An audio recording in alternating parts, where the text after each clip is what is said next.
everyone! Ito na naman po ang inyong lingkod. Ayan. Meron na naman akong hindi ko sasabing panibagong isi-share guys. Kasi hindi na to bago sa inyo no. Kasi ang dami ko nang in-upload dito sa channel ko about dito sa pagtitipid ng data. Ayan guys. Kasi may in-upload ako about Facebook sa data, YouTube. Ayan. At syempre, may i-share din ako dito about sa TikTok. Ayan guys, kung paano makakatipid ng data sa TikTok. Facebook, ayan, para sa kanila lang yun guys, kung paano makakatipid ng data sa paggamit ng YouTube. Tapos TikTok, Facebook, ulit-ulit no. Okay, eto na nga guys. Ito namang i-share ko sa inyo guys ay para sa lahat. Para sa pangkalahatang application na hindi natin ginagamit. Ayan. Alam nyo ba guys?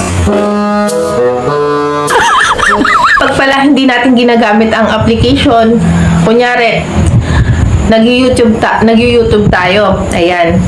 YouTube lang yung ginagamit natin. Alam nyo ba guys na yung ibang application na hindi natin ginagamit, kagaya ng Facebook, habang nag-YouTube tayo, syempre YouTube lang, hindi natin ginagamit ang Facebook, TikTok, ayan guys. Alam nyo ba guys na kumakain din yan ng data kahit hindi natin gamitin? So, ayan nga guys, ang ituturo ko sa inyo para hindi mag-running ang data ng ibang application habang hindi natin sila ginagamit. Okay? At eto na nga, magsisimula na tayo. Kung ikaw ay bago lang sa channel ko or napadaan ka lang sa channel ko, huwag mong kalimutan mag-subscribe, like mo na rin at hits mo yung bell button sa baba para lagi ka updated sa tuwing may bago akong upload. Okay? Okay guys, mag-umpisa na tayo. Let's start. Andito na tayo sa screen ng phone ko. Okay guys, unang-una natin gagawin, pumunta tayo sa setting.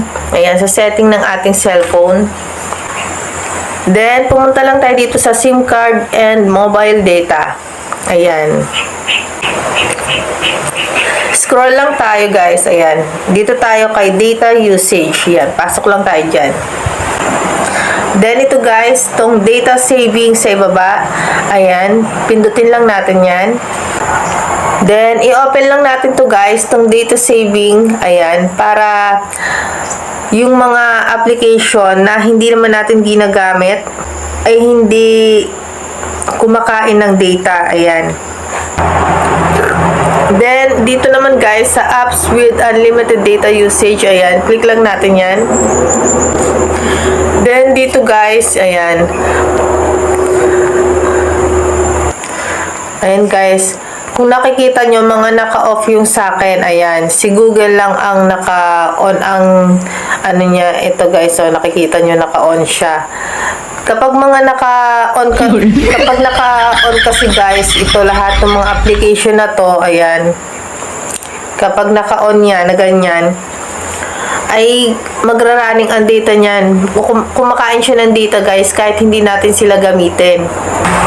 Then, para makatipid nga kayo sa paggamit ng inyong mobile internet or para tumagal ang inyong mga load, ang gawin lang natin guys ay i-off lang natin tong mga application na to na hindi naman natin kailangan gamitin. Ayan, yung sa akin mga naka-off nga guys, ayan, kasi para pag nag-YouTube lang ako, YouTube lang yung kumakain ng data niya. Yung YouTube lang ako nagra-running ang data, hindi itong mga application na to. Ayan. Kung nakikita nyo guys, ayan. Kasi ito mga pinag-off ko to, malalakas kasi sa data yan guys. Ayan, yung Instagram, TikTok. Ayan. Pag mga naka-open siya guys, ayan, kung nakikita nyo, kung i-open natin yan, yan, TikTok na yan, ang dami-dami niyang mag-running ang data guys, kahit hindi natin sila gamitin, ayan. Kaya para maiwasan natin yun, para maiwasan natin ang pag-running ng data niyan, para hindi siya kumain ng data habang tayo ay gumagamit lang ng isang application, kagaya nga sa YouTube, syempre, ang gagawin natin, ipag-off natin, ang tira lang natin ay yung gagamitin nating application. Kunyari sa akin, hayaan ko lang yan si Google kasi lagi kong gamit yan. Yan. Itong Chrome guys, iwan ko lang siyang buhay kasi lagi kong gamit yan. Tapos yan si Google, hayaan ko rin yan. Tapos itong Instagram guys, i-off ko lang siya. Ito yung mga hindi ko naman siya ginagamit. Ayan. Ayan guys, off lang natin.